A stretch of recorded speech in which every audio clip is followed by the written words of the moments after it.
Premier jour de la semaine, première convocation du tribunal de l'actualité, votre émission d'analyse et de décryptage. Merci de nous rejoindre sur les médias leaders Truth TV et Watt FM. Je suis Adam Scaled de Drago, président de ce tribunal. Nous sommes également accessibles à travers les plateformes Facebook et YouTube. Merci de nous recevoir, mesdames, messieurs. Je suis en compagnie du juge Geoffroy Vaha et Bernard Bougma. Bonjour, messieurs les juges. Bonjour, président. Bonjour, madame, messieurs. Juge Vaha. Bonjour président, bonjour auditeurs et téléspectateurs. Alors le bureau politique national de l'Union pour le changement et le progrès UPC s'est réuni samedi dernier. Un seul point était inscrit à l'ordre du jour de cette rencontre spéciale, la réintégration du député Ladji Coulibaly. Pour ceux qui s'en souviennent, Ladji Coulibaly faisait partie des députés fondeurs de l'UPC qui ont par la suite créé le groupe parlementaire RD, puis en août 2020, le mouvement pour le Burkina du futur MBF. Pourquoi ce comeback? Est-ce un acte à mettre dans le sens de la réconciliation nationale? L'intéressé est sur ce plateau, il est le convoqué du jour. Nous allons voir ses arguments. Bonjour et bienvenue Ladji Coulibaly. Bonjour président, merci de me recevoir votre plateau ici.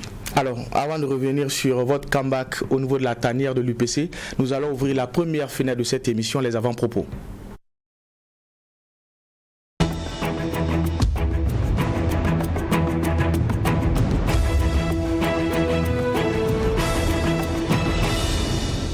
Et pour cette première partie, nous allons donner la parole au juge Bougma. Qu'est-ce qui a retenu votre attention pour cette première convocation de la semaine? Non, je me réserve seulement de saluer les Burkinabés, de souhaiter une très bonne semaine, un très bon lundi. Beaucoup de courage à tout le monde, parce que nous sommes déjà dans la mi-mars. Ça va vite, hein. Donc, nous sommes dans la mi-mars. Et donc, et puis le soleil... Bon, cette année, comme on n'a pratiquement pas eu de froid intense comme les autres années, donc la chaleur, on a l'impression également qu'elle s'est vite invitée dans nos murs. Et donc, c'est beaucoup de courage à tout le monde, parce que par ces temps de chaleur aussi, ce n'est pas simple, surtout pour les personnes âgées et les personnes qui souffrent d'une façon ou d'une autre. Je vais pas parler de ceux qui sont malades, quoi. Voilà, on dit les choses par leur nom. Donc, c'est un moment qui n'est pas facile, que ces personnes-là soient à la maison ou dans des hôpitaux, compte tenu du fait de la chaleur, ce n'est pas simple. Donc, et puis un personnel soignant aussi qui se bat comme elle peut, et tout le monde devient nerveux et tendu. Donc c'est vraiment pas une période facile. Donc c'est pour souhaiter du courage à toutes ces personnes qui souffrent, au personnel soignant, et surtout aussi une pensée spéciale à toutes ces personnes aussi qui sont derrière les barreaux. Donc on n'y pense pas souvent, mais j'ai dit aussi ce sont des moments d'épreuve. Donc courage à tout le monde et très bon lundi, une très bonne semaine à tous les Burkinabés. Alors c'est un lundi et la tradition a été respectée. Merci juge Bougma. Juge Vaha, qu'est-ce qui a retenu votre attention? Oui, merci président. Ce qui a retenu mon attention, c'est vrai qu'on n'en parle pas très souvent au tribunal de l'actualité, c'est la partie sport. Et puis on sait que l'un des sports qui compte, c'est bien le football. Et il y avait au niveau de la CAF l'élection du président avec une assemblée générale élective le vendredi dernier qui a porté à la tête de cette fédération le sud-africain Motsepe. Bon, on dira tout ce qu'on veut, hein, parce qu'on a vu clairement la pression qui a été celle des Infantino pour que les autres candidats, l'Ivoirien, le Sénégalais et le Mauritanien, décident de s'aligner derrière. Et vendredi, on a vu cette désignation par acclamation. Mais nous en parlions d'ailleurs hier au JDS, journal du dimanche au soir, avec l'analyse que partageait Claude Romba.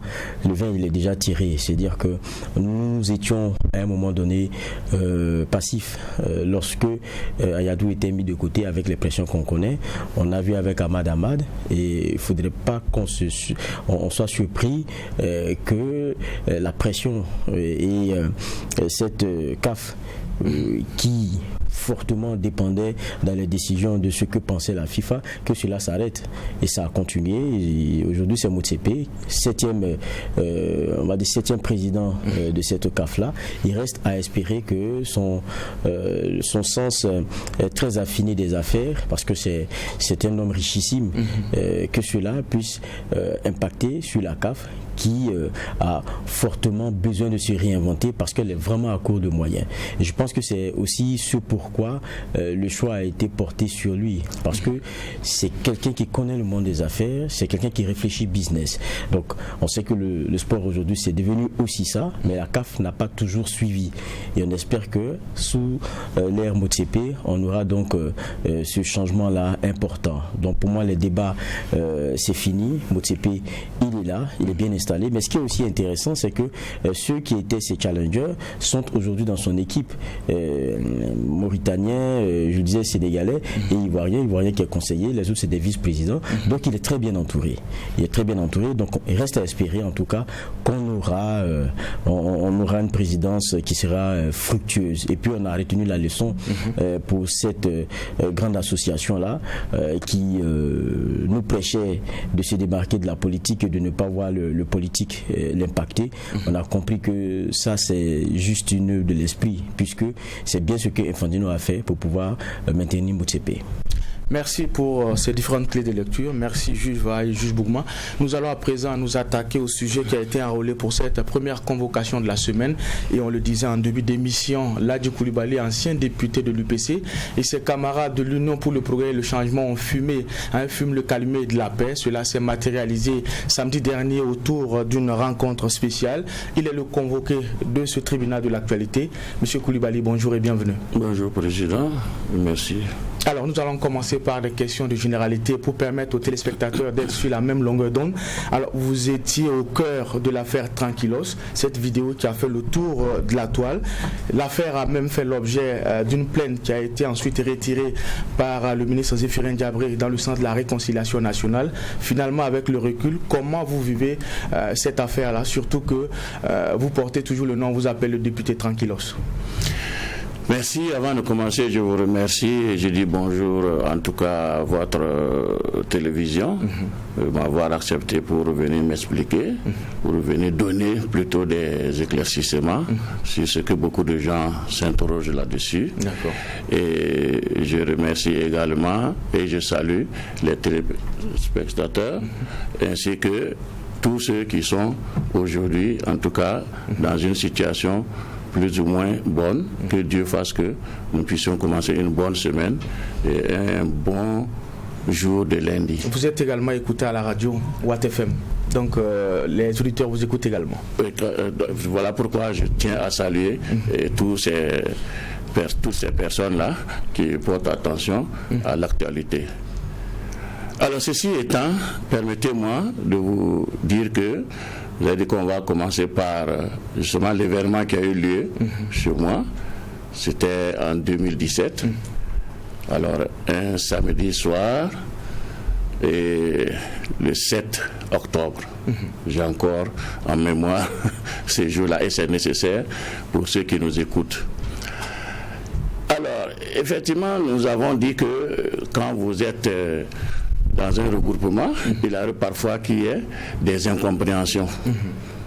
Et des incompréhensions peuvent naître beaucoup de choses.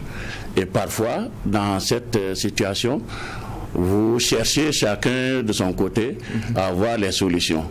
Et le plus souvent, parfois, les solutions peuvent aboutir plutôt à creuser davantage les incompréhensions que de les résoudre. Ça, c'est la vie des hommes, nous le savons tous bien. Alors, il y avait effectivement un malaise au sein des députés de l'UPC. Alors, il fallait trouver une solution. Et ce n'était pas simple.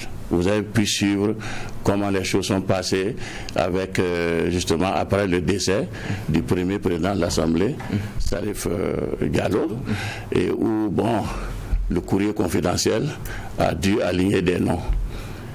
Dieu merci, je ne faisais pas partie de ces noms-là. C'est les 7 députés, et bon, avec la situation qu'on pensait résoudre, et aussi avec les textes de l'Assemblée.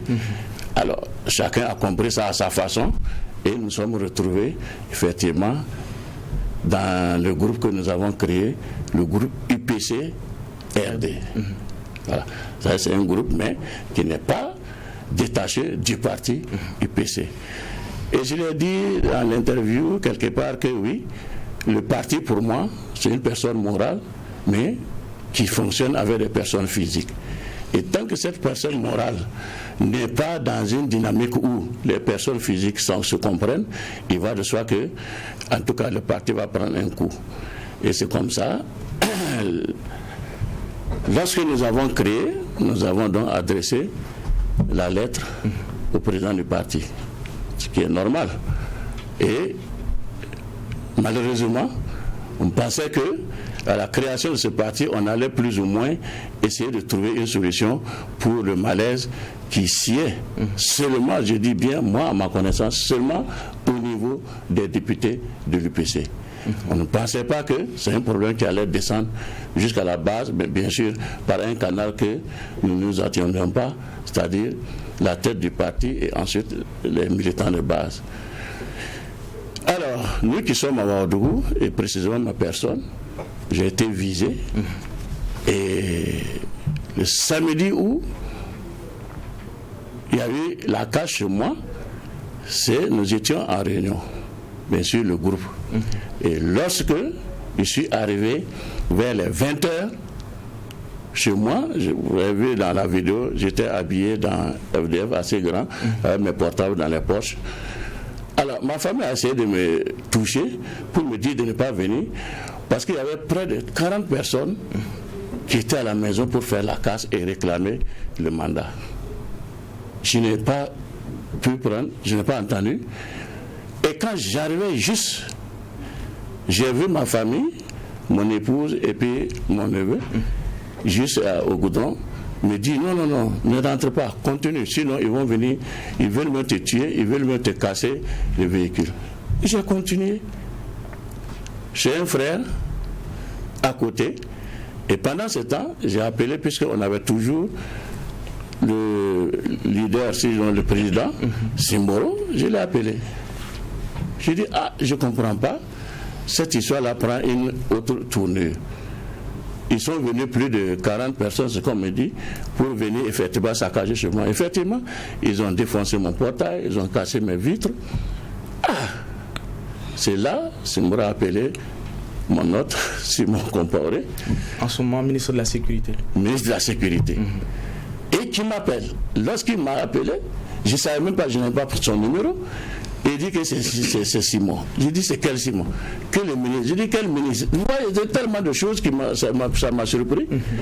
Elle dit, non, que le ministre. J'ai dit, excellent, le ministre, je ne suis pas à la maison, je suis à un maquis, parce que la situation s'est dégénérée et je ne maîtrise pas. Que non, nous, on est en train de venir chez toi à la maison. J'ai dit, bon, ok, je leur ai expliqué. Et puis, je me suis levé, je les ai rencontrés. J'étais surpris aussi là-bas de voir le ministre arriver avec sa calache et toute une cargaison de CRS. Ils sont venus chez moi. Ils sont rentrés, ils me demandent, j'ai dit franchement, voilà ce qu'il y a. Et je lui ai montré les dégâts matériels. Avec justement ma famille qui a été traumatisée. Dans la vidéo, vous allez voir mes épouses et puis jusqu'à... Alors, finalement, que pensez-vous de ce dénouement-là? L'affaire qui a été retirée, la plainte qui a été retirée au nom de la réconciliation. Alors, pour ne pas être long, effectivement, j'ai trouvé que c'est une bonne action. Et si le message a été compris de tous, c'est ça, nous disons que c'est vrai, les situations peuvent être très graves, mais l'être humain reste l'être humain. Parce que nous sommes là, nous vivons ensemble.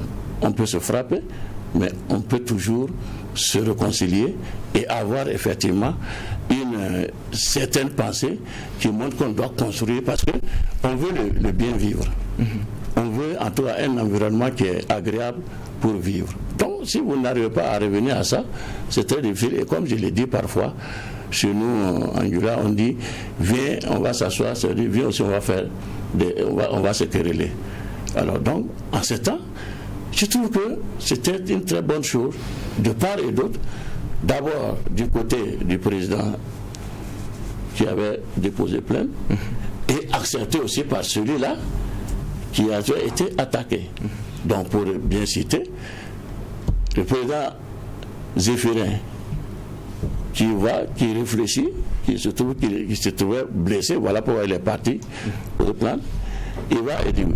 L'autre aussi, il a bien pensé.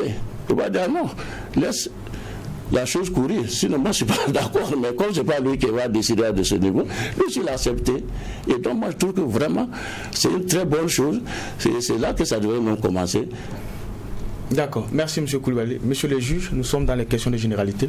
Oui, la plainte Simon Diffira a été retirée. Mais vous-même, est-ce qu'en son temps, vous aviez déposé une plainte? Moi, j'ai déposé une plainte contre justement les casses. Les casses. Voilà. Et au niveau de la police. Police qui se trouve à ici. À Wamtenga ici. À Wamtenga, voilà. Et votre plainte, qu'est-ce qu'elle est devenue? La plainte est restée lettre morte. Nous avons tout dit, nous avons tout expliqué, nous avons signé, tout. Vous avez été entendu après? Non. Après la plainte, c'est ça que j'ai dit, ils nous ont appelés, nous avons expliqué, nous avons été entendus. C'est à suite de ça, des déclarations qu'ils nous ont fait signer. Voilà, c'est donc déposé par écrit. Mais cette plainte-là, vous n'avez pas cherché à savoir si elle a franchi le commissariat et elle est entre les mains du juge ou finalement aujourd'hui est seule elle dit... Honnêtement, nous n'avons pas suivi. Nous sommes dit que nous laissons, en tout cas, la justice et ceux-là qui sont commis pour ce travail, faire leur travail sans dérangement. Est-ce que vous l'avez retiré déjà? Non, nous ne l'avons pas retiré. Vous êtes en train de féliciter une plainte qui a été retirée alors que les deux affaires sont liées? Bon, pour nous, pour moi personnellement, je ne trouve pas que les deux affaires sont liées. À mon niveau, j'ai posé plainte contre ceux-là qui sont venus casser chez moi. Parce que là, je sais que c'est contre eux. Mais qui sont vos anciens et nouveaux camarades? Parce que vous étiez camarades en son temps, vous n'étiez plus camarades. Bon. Aujourd'hui, vous êtes encore camarades.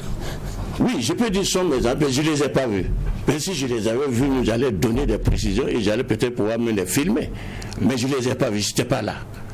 Donc parfois, c'est difficile de prendre des décisions quand on n'a pas vérifié. Mais les témoins qui étaient là n'ont pas quand même pu identifier un visage? Non, justement, puisque ils n'ont pas pu. Vous pouvez vous faire revenir un peu sur le film. Le film s'est passé au moment où tout était calme. Les gens étaient partis et c'est le ministre qui était là. Et mais peut-être si on avait pu filmer les acteurs qui ont fait la casse et montrer aussi, sinon les cas, ça, c'est filmé. Mais, comme vous savez, quand on veut avoir raison, on ne présente pas toutes les situations. Ceux qui ont présenté le film, ils n'ont pas présenté les cas. Ça, j'ai vu ça. Ma dernière question, qui a filmé? Qui a filmé? J'ai été clair dans le journal, si vous vous rappelez, j'ai dit c'est mon fils. Je reviens là-dessus. Ce n'est pas à cacher. C'est entre nous. Il faut se dire la vérité. Juge va. Oui. Je suis un petit commentaire et puis après je vais venir aussi avec mes questions. Je suis naturellement d'avis. Des gens arrivent chez vous, cassent tout, vous portez plainte, c'est naturel. Et même si demain vous fumez le calumet de la paix, il y a une réalité. Les gens sont venus chez vous, ils ont cassé, il n'y avait pas droit. Maintenant, je dis commentaire encore.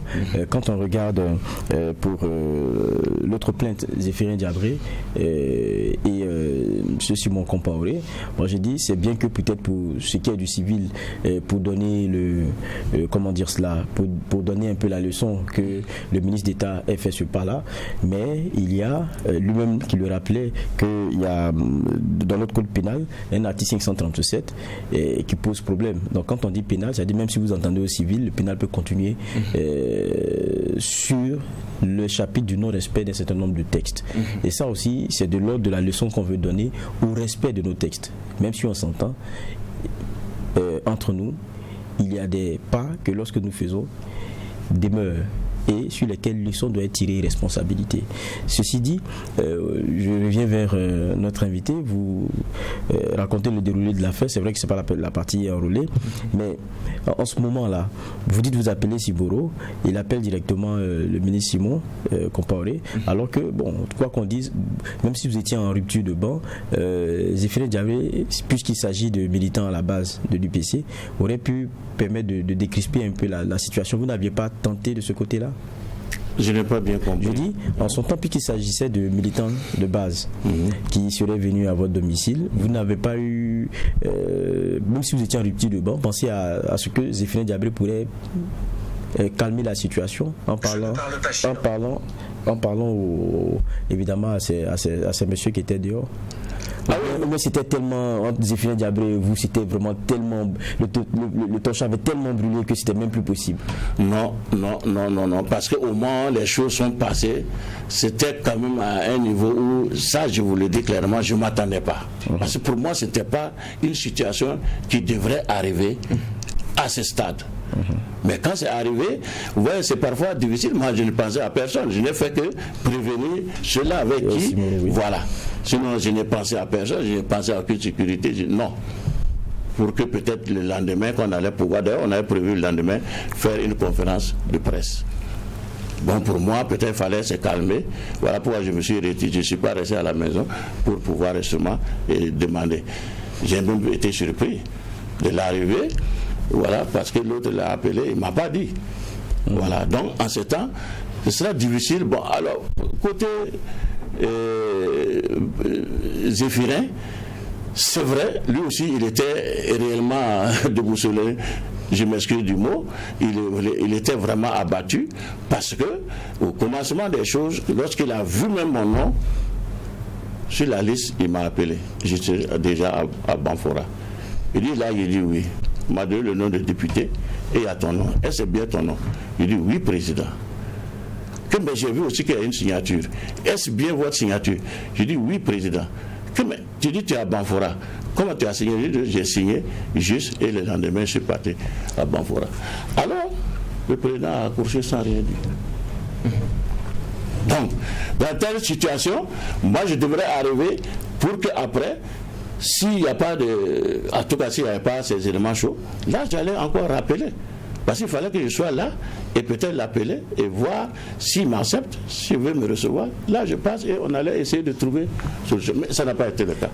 Dans vos propos, à un moment donné, vous disiez que lorsqu'il y a eu les révélations du journal, sur les quelques noms, ils avaient seulement 7. Ils n'avaient pas tous les noms. Oui. Vous avez dit heureusement, il n'y avait pas votre nom. Pourquoi heureusement? Vous ne vous assumez pas? Non, parce que si j'ai dit il n'y avait pas mon nom, ben, c'était des gens qui disent avoir vu, en tout cas, j'allais dire, enquêté, voir qu'ils étaient les taupes de Salif Diallo. Et nous autres, puisque nous étions encore ensemble, qu'est-ce qui s'est passé? Mais c'était des taupes? Hein? C'était des taupes? Qui? Ça dépend de qu'est-ce qui fait qu'ils vont les qualifier de taupes. Qu'est-ce qu'ils ont fait pour qu'on les qualifie de taupes? Et là, moi, je ne peux pas être... C'était des taupes de Salif Diallo. Je lui pose la question. C'est ça, j'ai dit, je ne peux pas le savoir. Je ne peux pas répondre à cette question. Il n'y a que ceux-là qui ont trouvé sur les taupes et ceux-là qui se sont fait déclarer comme taupes qui peuvent savoir ce qui était à l'intérieur. D'accord, mais vous dites heureusement votre nom n'était pas dedans. Non, peut-être que c'est une question d'expression. Sinon, heureusement, c'est quoi? Je n'ai pas dit heureusement, j'ai dit, mais nous autres, nous n'avions pas nos noms. Et s'il dit heureusement, c'est ça j'ai dit. Qu'est-ce qui a fait qu'on a dit que ce sont des taupes? Peut-être c'est ce côté seulement qui a fait que nous autres, on ne nous a pas vus et on nous a... Donc, sinon, on peut être dedans. Peut-être si j'avais déclaré au moment où on a formé le groupe, je ne serais pas... Alors, Salif Diallo avait finement manœuvré. Il avait? Je demande si Salif Diallo a vraiment finement manœuvré, comme tout le monde le disait, pour que vous soyez en rupture de bas après avec les autres. Ça, je ne sais pas. Vous ne l'avez jamais rencontré? Non. Moi, je n'ai jamais connu le bureau de Salif Diallo jusqu'à ce qu'il meure. D'accord. Alors, M. Koulibaly, lors de la cérémonie d'accueil, on va le dire comme ça, samedi dernier, vous avez affirmé que votre départ en 2017 de l'UPC était dû à des malentendus. En 2 mots, c'était quoi ces malentendus? Bon, lorsque vous êtes en réunion et vous n'arrivez pas à parler, à avoir des conclusions d'ensemble, ça pose effectivement problème. Il y en a qui voient dans ce sens, il y en a d'autres qui voient dans l'autre sens. En ce temps, vous comprenez bien que vous dites, et puis c'était ouvert. Donc, il faut essayer de trouver une solution parce que le parti ne peut pas marcher si vous n'avez pas un consensus. Mais si ce n'est pas un consensus, mais au moins une généralité qui montre que oui, vous voyez tous dans le même sens pour atteindre un même objectif. Et en ce temps, en tant que députés, nous sommes les représentants de nos bases, nous sommes les représentants du peuple, nous sommes les représentants de la nation. Que faire? Donc, dans le cas de Fulu, nous étions là, il y avait bien sûr aussi le président du parti qui avait sa manière aussi de voir les choses. Et en ce temps, il fallait trouver une solution, et plus rapidement. Et comme vous savez, la politique, je ne dis pas que je connais la politique, mais que qui que ce soit, mais chacun sait, on vient, parfois on se forme, il n'y a pas une école, à toi, moi je n'ai pas été à une école de politique, je me suis formé. Alors donc nous avons dit non, trouver une solution, c'est mieux. Et c'est ça, les problèmes qui se posaient. Bon, tantôt, le problème de leadership, je me rappelle bien, parce que c'est le groupe parlementaire, et le groupe parlementaire a un président. Et le président, soit il accepte, soit il dit non. Et le groupe parlementaire que on a défini, ce sont des outils de travail de l'Assemblée. Et il y a des textes. Et comme j'ai dit, c'est là-bas peut-être, quelque part, l'incompréhension et la malinterprétation de ces textes. On a dit 10 députés peuvent former un groupe parlementaire. Mais 10 députés d'où? D'un même parti, ce n'est pas précisé. Des partis divers, ce n'est pas précisé. Et donc quand on a dit ça, et puis le malaise, et j'ai dit tout à l'heure, j'ai dit parfois vous cherchez des solutions, croyant que ce sera les solutions, mais ça va dégénérer plutôt les problèmes. Les 10 députés devaient être recherchés et former le groupe parlementaire. Et dans ce que j'ai pu apprendre en ce temps-là, qu'avec ça, le président du parti va essayer de dire la chose devient importante, il faut que je trouve aussi les solutions et peut-être réunir. C'est ce qu'on se disait, mais malheureusement, on n'a pas compté, même si le président allait le faire, il fallait qu'il ait son temps. Mais compter avec aussi les militants de base qui vont aussi avoir leur interprétation. Et c'est comme ça que vous avez entendu que oui, nous avons claqué les portes. Sinon, on n'a pas dit UPC, RD. Ça ne devrait pas être. On avait tout juste trouvé un autre mot. Et ensuite, lorsque ça s'est fait, nous nous sommes dit que oui, ça devait être ça. La base a pris ça. Et c'est cette base-là, justement, qui a poussé le président Zéphirin à se taire. Parce que je l'ai rencontré après ça. Après le calme, moi j'ai rencontré le président Zéphirin. Avant même la création de notre nouveau parti. D'accord. Juge Bourma. Oui, effectivement, l'argument qui disait qu'il y avait des malentendus là-dedans par rapport au travail du groupe parlementaire, qui est un instrument de l'Assemblée, comme il a dit, alors que les partis politiques voient aussi les groupes parlementaires comme leur instrument, c'est ça, parfois d'activisme ou d'opposition. La réalité aussi, elle est là implacable. Donc, entre des présidents et des partis politiques qui voient au groupe parlementaire un relais à l'Assemblée, qui devaient venir prendre des instructions, aller voter en tenant compte, et des députés également qui veulent exercer la plénitude de leur mandat, effectivement, parfois il y a des petits problèmes. Merci. Et donc, c'est ce qui, effectivement, avait été soulevé. Mais au-delà, l'autre malaise, pour certains, c'était dû au fait que certains voulaient rentrer dans le gouvernement, il y en a qui étaient pressés d'être ministres. Et vous, est-ce que cet argument aussi faisait partie de ce qu'on appelle malaise? J'ai bien appris cet argument après la composition du groupe. Et quand c'était pas à l'ordre du jour, dans vos rangs? Dans nos rangs. Et personnellement, vous savez, quand vous êtes plusieurs, même à deux, tu ne peux pas savoir ce que l'autre pense. Et vous dites, vous allez marcher ensemble. Ça, je vous le dis clairement, personnellement, et avec conviction et avec liberté que je vous dis ça. Et ils sont là, les plusieurs personnes. Il y a des gens, ils m'ont approché, je dis non. Moi, je suis prêt pour une dynamique de recherche d'ensemble. Et je n'ai jamais été... Là-bas, peut-être aussi, c'est un peu, j'ai été naïf en disant oui. Mais, comme vous le dites, il y avait des gens qui avaient des agendas cachés. Mais ce n'est que plus tard. Vous les avez découverts? Oui, on a des informations, comme on dit au bout de la non, c'est des informations, des rumeurs ou bien des preuves? Les preuves, on ne peut pas les avoir. Puisqu'on ne s'adressait pas à moi pour chercher le ministre, on n'avait pas me dit Koulibaly, à toi, moi, je vais aller demander à être au ministre.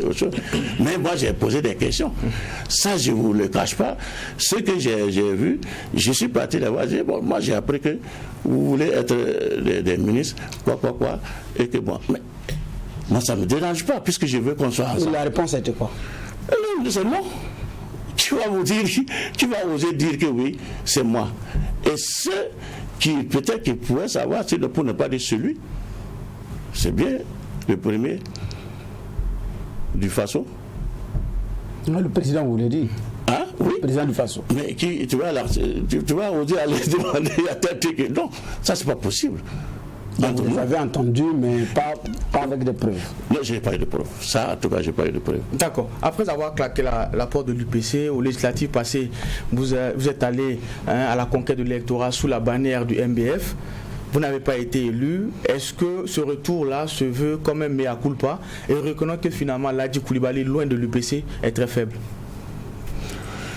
Moi, je ne l'analyse pas dans ce sens. Non. Parce que nous étions dans une situation qui nous mettait, du point de vue de la loi, difficile. Et n'oublions pas que aussi, l'autre parti, donc, les camarades avec le président, avaient dès le début dit qu'il va nous écarter de toutes les instances. Donc déjà, nous étions affaiblis de ce côté. Nous n'étions même pas... Il n'y avait même pas une porte de sortie. Puisque vous-même, vous avez été démis dans votre localité, au niveau de la Comore. Merci, et ça a été monté. Et ça aussi, j'ai dit, il y a une base, il y a une situation, il y a une cause. Parce que, vous savez, dans les partis, il y a toujours malentendu. Dans le même parti-là. Et moi, avant que je passe, Dieu seul sait comment j'ai lutté avec ceux-là qui étaient contre moi. Et je le dis, j'ai entendu, et pas des personnes qui me reviennent, et battait campagne en disant votez le président Zéphiré, mais ne votez pas le député. Pendant la campagne législative de 2015. Ok. J'ai dit, ah bon, il faut multiplier d'efforts. C'était pas simple pour moi, ça je vous l'ai dit, mais on va passer sur ça, c'est normal aussi. Si tu veux arriver, il faut bien t'armer et bien avoir les forces nécessaires pour réussir. Et quand la situation a eu lieu, tout de suite, parce que c'est une longue histoire, on ne pourra pas avoir tout ça là en détail. Par exemple, moi je n'ai pas pu retourner à Banfora, aller faire des remerciements. Dans la ville de Banfora, ça je vous l'ai dit aujourd'hui. Quand vous avez été élu? Quand j'ai été élu. Pourquoi? Ils avaient une organisation qui me rejetait déjà. Mais dans les autres communes, nickel. Donc vous vivez déjà ce malaise avant même que la crise n'arrive. Voilà, merci. Et en ce temps, maintenant qu'ils ont eu l'occasion, les mêmes, parce que j'ai le journal, jusqu'à aujourd'hui, si j'avais été prévenu, j'allais sortir ça, sont assis et c'est dans ma cour que j'avais donné comme siège du parti. Ils sont partis s'asseoir là-bas et puis dire voilà, on n'a plus besoin. Mais avant ça, l'UPC avait envoyé déjà des émissaires qui sont partis pour aller leur dire Ladji Coulibaly a claqué la porte, donc il faut le faire partir. Parce que j'étais le secrétaire général de la section. Et donc, je ne pouvais rien. Et mieux encore, on dit, si nous descendons sur le terrain et qu'on fait un rassemblement des militants de l'UPC, ces militants aussi sont considérés comme éjectés. Bon, moi je ne voudrais pas faire du mal à quelqu'un, ou du moins essayer de faire des troubles à quelqu'un. C'est mes responsabilités. Qu'est-ce qui m'a fait partir? Je n'ai convoqué aucune réunion. La seule chose que j'ai fait, c'était juste aller à la base et expliquer les raisons qui ont fait qu'on est arrivé au groupe. À cette situation-là. Juge va. Oui. Moi, quand je vous écoute, il y a des parties, pas des points d'ombre en tant que tel, où je suis un peu surpris que vous soyez surpris parce qu'il vous arrive. Vous décidez de créer un groupe parlementaire. Vous ne répondez pas de par vos positions à l'Assemblée nationale sur ce que pense peut-être le parti ou bien sa directive. Il y a un retour du bâton. Ça, c'est naturel. Vous ne pouvez pas continuer ainsi en rupture de banc et puis eux, ils vont rester inactifs et ne pas vous écarter. Ça, c'est quelque chose que vous devriez vous attendre à cela. Et puis, sûrement que vous étiez prêt à assumer ça.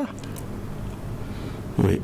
On est prêt à assumer, oui. Vous êtes prêt à assumer cela. Maintenant, quand je vous écoute, j'ai l'impression que on vous fait la force, on vous a obligé. Maintenant, vous avez décidé quelque chose qui naturellement enclenché dans le camp d'en face. Bon, aujourd'hui, vous dites que ce n'est pas bien parce que vous êtes revenu au parti. Mais bon, j'ai une autre question. J'ai une autre question. Vous dites, vous avez été naïf. Je l'ai entendu.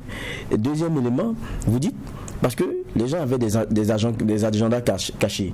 Et Bernard Bouma vous a demandé quand est-ce que vous l'avez su. Mais quand je regarde un peu, vous décidez de mettre ensemble pour créer un groupe parlementaire. Ça crée. vous ne savez pas encore que ceux avec lesquels vous êtes, il y en a qui ont des agendas cachés. Vous y allez peut-être avec le cœur, de façon simpliste, et puis vous faites ce qu'il y a à faire.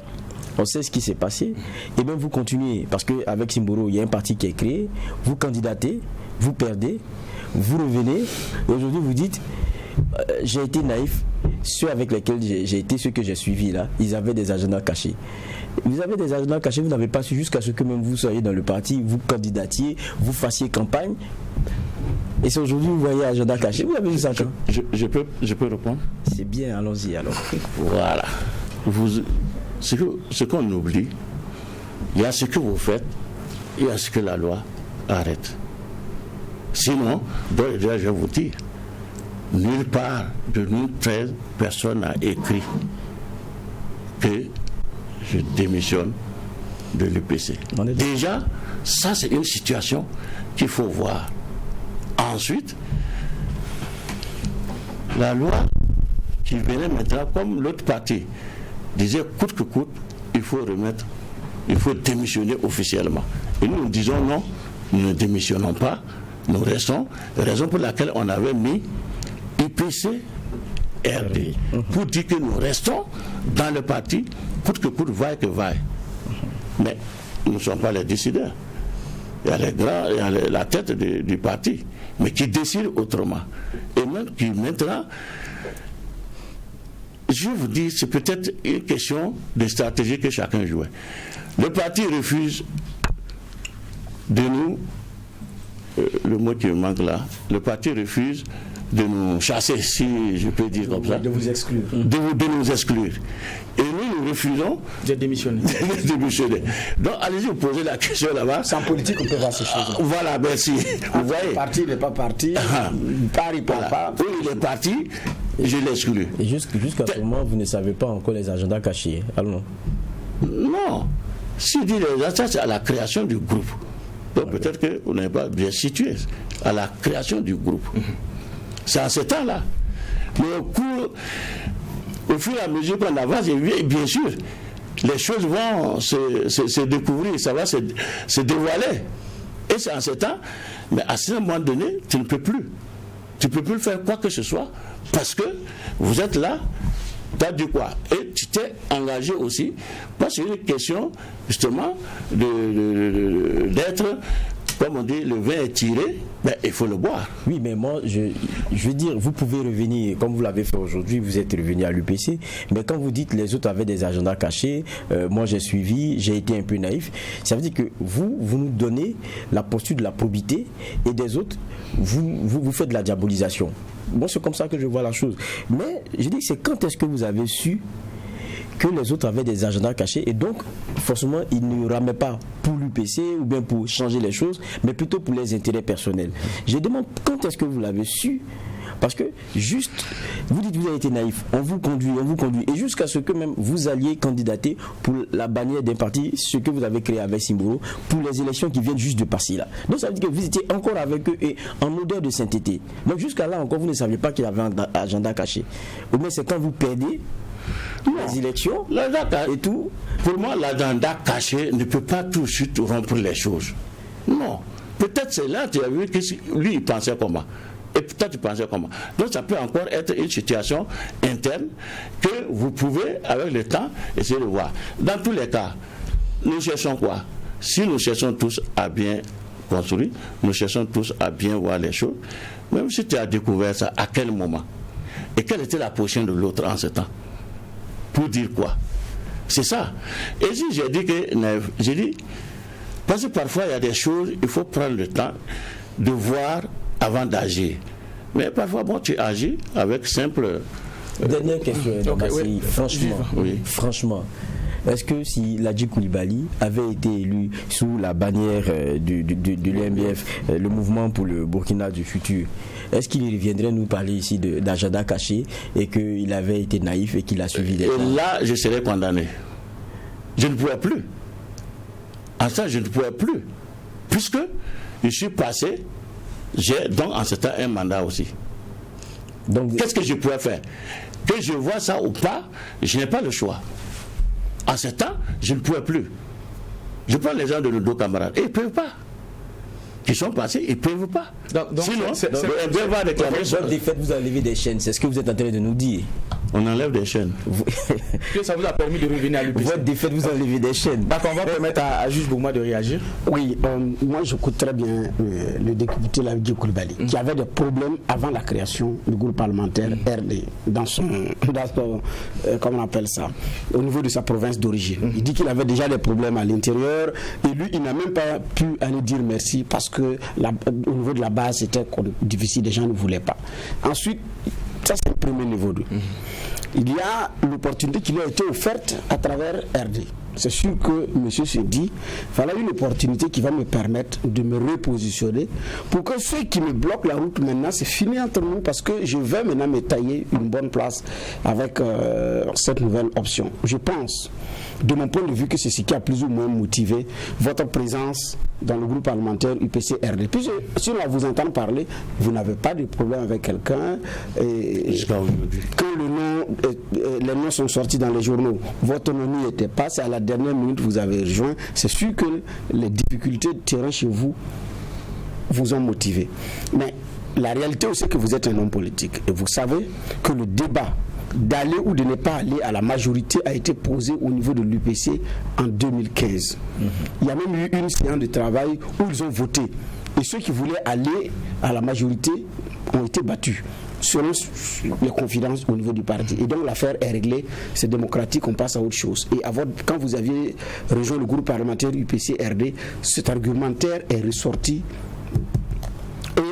Wali disait qu'il avait eu raison très tôt, parce qu'il faisait partie de ceux qui disaient allons dans la majorité. Là, c'est le premier niveau. Deuxième niveau de lecture, en tant que député à l'Assemblée nationale, vous savez que si vous dites que vous démissionnez de l'UPC, vous perdez votre siège et les avantages qui vont avec. Donc vous ne pouvez pas dire que vous démissionnez. Le parti aussi, sachant que si vous êtes coincé, que vous n'êtes pas élu, peut-être vous allez tenter de revenir, ne va pas vous exclure. C'est ce que je n'ai pas compris l'UPC. L'UPC ne les a pas exclus. Ils sont sur le terrain, ils disent qu'ils sont les militants du l'UPC. L'UPC dit qu'ils ne sont pas nos militants, mais il n'y a pas une offre formelle d'expédition. Donc, chacun a joué le cache-cache politique jusqu'à cette heure-ci. Effectivement, pour terminer mon commentaire, vous saviez également, si vous étiez élu député MBF, vous n'allez pas repartir à l'UPC. Parce que si vous partez, vous perdez également votre siège et les avantages qui vont avec. Vous avez fait seulement de la politique. Vous positionnez là où peut-être ça peut vous arranger. Mais moi, ma question, est-ce que vous avez pu régler maintenant les problèmes avec la base pour vous repositionner conséquemment? Au niveau de la base, vous aviez des problèmes. Oui. Est-ce que ces problèmes maintenant ont été réglés quand vous avez rejoint le avec votre retour? Avec votre retour. Est-ce que ces problèmes ont été réglés? Moi, je ne sais pas. Nous, on a vu la cérémonie officielle, mais il y a d'abord un travail qui se fait à la base. Voilà. C'est sûr que vous ne vous êtes pas présenté à la réunion sans au préalable informer que vous retournez. Ça a été préparé. C'est pourquoi j'ai dit, est-ce qu'à la base, cette préparation a eu lieu? À la base, pour cette préparation, j'ai préparé avec ceux-là qui m'écoutaient et qui m'écoutent jusqu'à aujourd'hui. Parce que, on vous dit, c'est la politique. Mais tu ne peux pas obliger quelqu'un à accepter ce que tu vois, tant qu'il ne voit pas dans le même sens. Donc, avec ça, au moins, je me dis, et le gros problème pour moi, c'était aussi la tête du parti qui devrait aussi analyser, puisque c'est le parti des députés, et avec la tête du parti, avant de descendre à la base. C'est la tête du parti qui a envoyé des gens à la base. Sinon, si tu es resté juste entre les députés et puis le président, non. D'accord. Une question par rapport justement à votre positionnement au sein de l'UPC. Vous êtes parti en tant que député, vous revenez sans l'écharpe. Quel est aujourd'hui votre positionnement au sein du parti? Vous repartez à la base ou bien on vous a promis un poste? Non, ils ne m'ont pas promis de poste et je n'ai pas demandé de poste. Donc vous êtes prêt à repartir à la base pour faire le travail? Mais c'est normal. Si tu veux montrer que tu es prêt, tu es vraiment l'homme qui est arrivé sans d'autres conditions, il faut y aller. Vous retournez comme militant de base?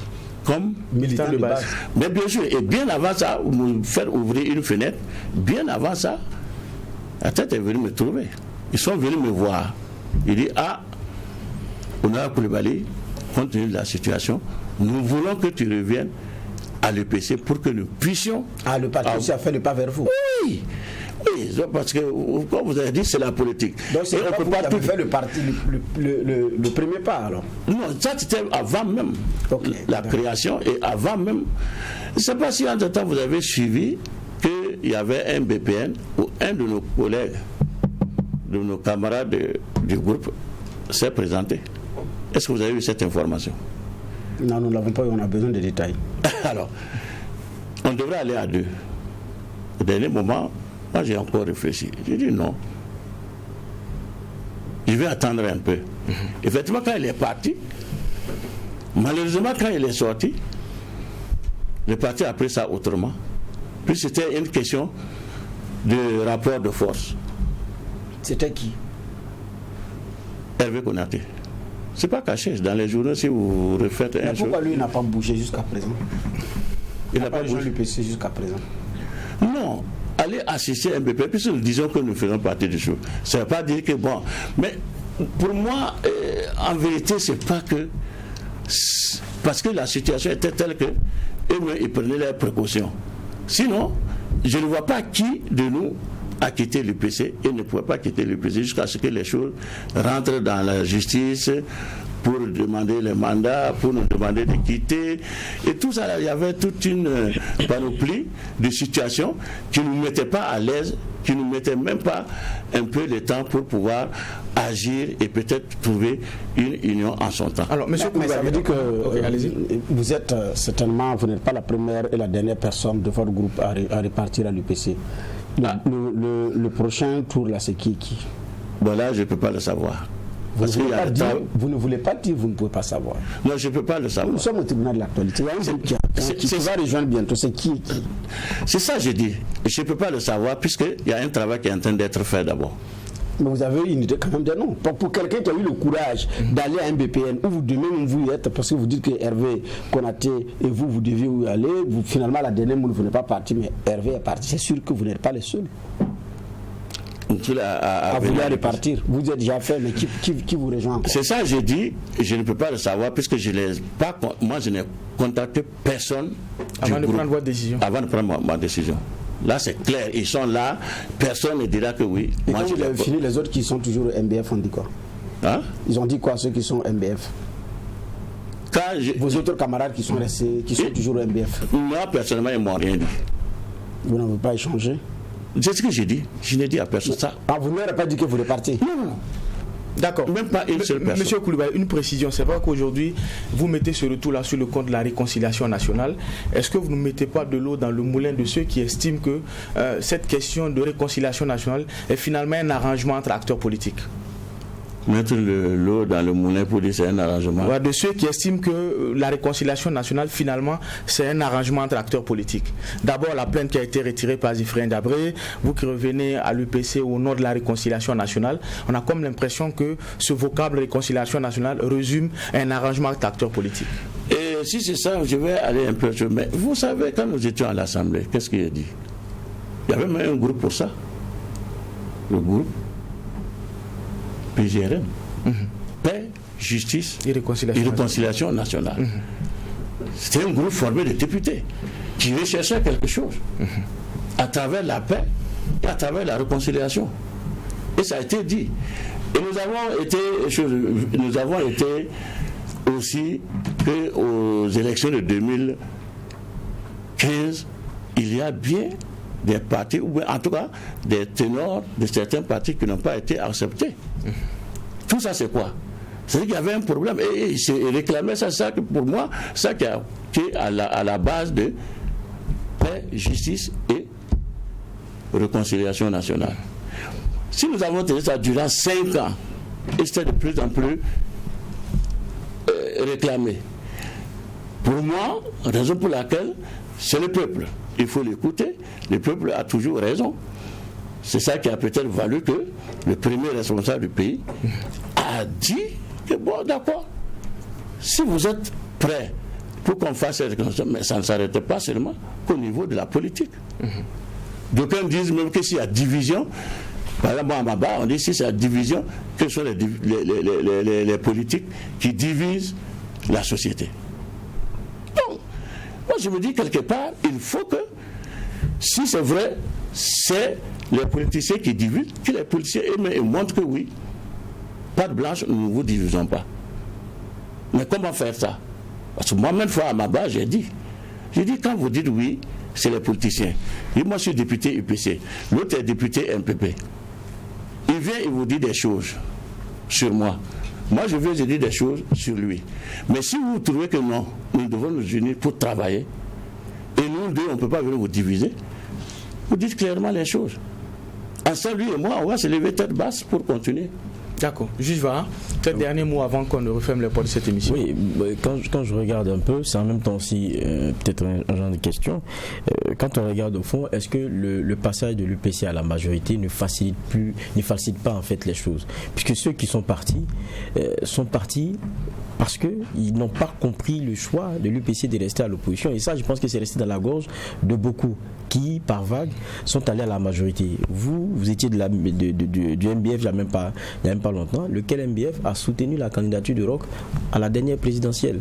Donc, est-ce que, en définitive, c'est pas un UPC qui venait à la majorité, essaie de ratisser l'âge pour récupérer ses anciens éléments sur le conforter? Mais je ne sais pas si on comprend les messages de la même façon. Mais si l'UPC a jugé, et c'est lui, le président de l'UPC, qu'on a, je ne sais pas si je peux dire qu'on a eu confiance ou qu'on a mis au devant des choses, mais au show là, quand je suis reparti, ils ont bien dit, inutile de crier réconciliation, alors qu'à l'intérieur, ça ne va pas. Commencez par balayer chez vous d'abord. Et ils ont dit, avec la suite, on verra bien. Et ça a été débattu hier dans Actu de BF1 où mon parent a dit non. Peut-être il y aura d'autres qui vont venir, mais pas officiellement comme mais ce que vous disiez, Président, c'est tellement vrai. Dans le calcul politicien, on nous parle encore de réconciliation. D'accord, merci monsieur Ladji Coulibaly. Alors vous êtes, je dirais, ancien député UPC, vous êtes revenu au Bercail et comme on l'a dit, vous avez fumé le calmer de la paix avec vos anciens camarades, devenus aujourd'hui de nouveaux camarades de l'UPC. Merci d'avoir accepté notre invitation sur ce plateau. C'est tout pour cette première convocation de la semaine. On se donne demain. Rendez-vous demain avec la conviction que personne ne doit être condamné sans être jugé. Et cela aussi est valable pour l'actualité. À demain et bonne journée en compagnie des programmes de Truity et Watt FM, les médias leaders.